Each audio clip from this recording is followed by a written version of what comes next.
تمام دوستوں کو وسیم احمد کا سلام۔ جس کو نہ ہو پسند پاکستان، وہ انڈیا میں جا کے اپنا بسیرا کر لے۔ ہماری آن، ہماری شان، ہماری پہچان، ہمارا عشق ہے پاکستان۔ پاکستان زندہ باد۔ بقول پرویز مشرف، سب سے پہلے پاکستان۔ بھارتی ٹینکوں پر بیٹھ کر آؤں گا، غلام مصطفیٰ کھر۔ پاکستان کی فوجی اور سول امداد بند کی جائے، بے نظیر بھٹو کا امریکی سفیر کو خط۔ پاکستانی فوج ڈیش کی فوج ہے، یہ میرا تربیت نہیں، یہ لفظ میں ہدف کرتا ہوں۔ پیر مظہر الحق۔ پاکستان توڑنے کا فیصلہ کر لیا تھا اگر زرداری صاحب پاکستان کھپن کے نعرے نہ لگاتے۔ ذوالفقار مرزا۔ پاکستانی فوج کے جنرل بزدل ہیں، 20,000 لوگ سڑکوں پر لے آؤں تو وہ اپنی پتلونوں میں ڈیش عمران خان۔ پاکستانی فوجیوں کا جنازہ پڑھنا جائز نہیں، مولانا عبدالعزیز۔ پاکستانی فوج جو طالبان سے لڑتے ہوئے مارے جائیں وہ شہید نہیں، منور حسن کے بیان پر معافی نہیں مانگیں گے جماعت اسلامی۔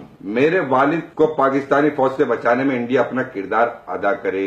حسن نواز کا بھارتی وزیر اعظم کو خط۔ طیارہ بھارت لے جاؤ، پاکستان نہیں اترنے دینا۔ یاد رہے اس طیارے میں 200-250 افراد کے ساتھ آپ کے ملک کے آرمی چیف بھی سوار تھے۔ جناب نواز شریف۔ پاکستانی فوج نے پاکستانی کی ہڈیوں سے گوشت تک نوچ لیا ہے۔ پاکستانی غریب بھوکے مر رہے ہیں، فوج سارا بجٹ کھا جاتی ہے، مفلس قوم فوج کی عیاشیاں برداشت کر رہی ہے۔ خواجہ آصف، یاد رہے یہ وزیر دفاع ہیں۔ یہ بھٹو کا پاکستان ہے، قائد اعظم کا پاکستان ٹوٹ چکا۔ سہراب سرکی، سما چینل۔ میں پاکستان کو کبھی زندہ باد نہیں کہوں گا، جو پشتون اس کو زندہ باد کہتا ہے وہ بغیرت ہے۔ محمود خان اچکزئی۔ ہماری کردار کشی کرنا چھوڑیں، اگر ہم نے شروع کی تو پاکستان بننے سے لے کر اب تک کتنے جرنیلوں کی ہو جائے گی۔ آصف زرداری۔ مشرق پاکستان توڑنے میں فوجی ٹولے نے پورا کردار ادا کیا اور انہوں نے معافی بھی نہیں مانگی۔ آپ کے ملک کا وزیر اعظم نواز شریف۔ تو جناب کدھر ہے ہماری ISI؟ پورے ملک پہ چھائی ہے راہ ہی راہ۔ ان تمام بیانات پر نہ ہی کوئی گرفتاری ہوئی، نہ ہی میڈیا نے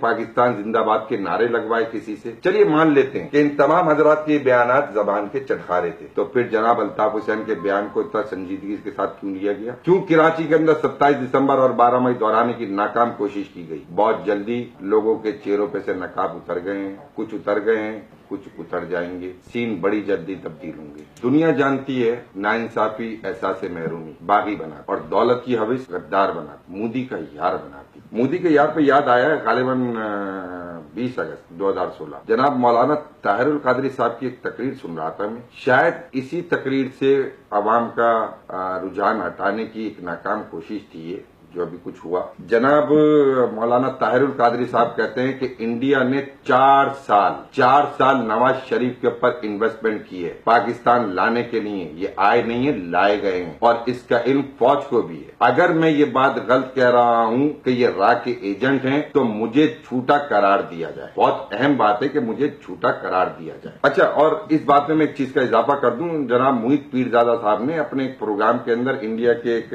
صاحب ہیں معروف رضا صاحب جو ٹائمز نو سے تعلق رکھتے ہیں، ان کا ایک انٹرویو کیا ہے، وہ کئی پاکستانی کے ساتھ پھنس گئے ہیں تو انہوں نے ایک اپنا بیان دیا کہ yes we are pretty much concern about Nawaz Sharif because our government is investing in Nawaz Sharif. Wow! اسلامی جمہوریہ پاکستان کا وزیر اعظم را ایجنٹ۔ اصل ڈیزاسٹر تو جناب یہاں ہے پاکستان کا۔ اسلامی جمہوریہ پاکستان کا وزیر اعظم را کا ایجنٹ، اور اس پہ کوئی کوریج نہیں، کوئی سنوائی نہیں۔ ہماری لا انفورسمنٹ ایجنسیز نہ اس کی تردید کر رہی نہ تصدیق کر رہی۔ اگر مولانا طاہر القادری صاحب غلط ہیں تو اس کی تردید یا تصدیق تو کی جائے۔ پھر اس سے پہلے جاسمین کے پروگرام میں ذوالفقار مرزا صاحب یہ بیان دے چکے ہیں کہ ملک پاکستان کا ایکس پریزیڈنٹ جناب آصف زرداری را ایجنٹ ہیں، میرے پاس ان کے ثبوت ہیں۔ تو یہ ملک میں ہو کیا رہا ہے؟ ہر طرف را ایجنٹ ناقابل برداشت ہے جو پاکستان کا دشمن ہے، چاہے اس میں میرا سگا ہی کیوں نہ ہو۔ تو جناب